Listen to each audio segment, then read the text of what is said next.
ஆன்மீக அன்பர்கள் அனைவருக்கும் வணக்கம்.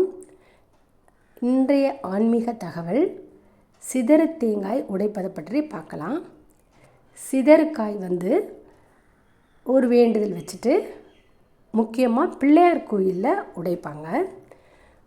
ஒரு நாளுக்கும் ஒரு ஐதீகம் இருக்குது தேங்காய் உடைக்கிறதுக்கு.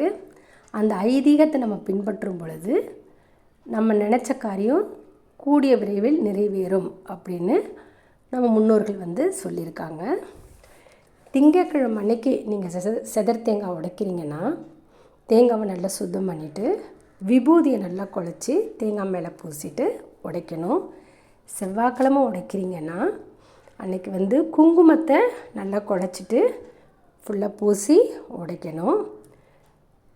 புதன்கிழமை உடைக்கிறீங்கன்னா துளசி மாலையை தேங்காயில் சுற்றிட்டு அதன் பிறகு உடைக்கணும். வியாழக்கிழமை உடைக்கிறீங்கன்னா மஞ்சளை நல்லா குழப்பி பூசணும்.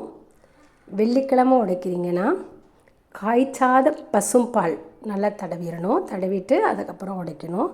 சனிக்கிழமை எதுவும் பூச தேவையில்லை, நல்லா கழுவிட்டு சுத்தம் பண்ணிவிட்டு உடைக்கணும். ஞாயிற்றுக்கிழமை உடைக்கிறீங்கன்னா நம்ம கையால் அரைச்ச நல்ல சந்தனக்கட்டையில் அரைச்ச சந்தனத்தை பூசிட்டு உடைக்கணும். இது ஒரு நாளும் கோவிலில் தேங்காய் உடைக்கிறதுக்கான ஐதீக முறை.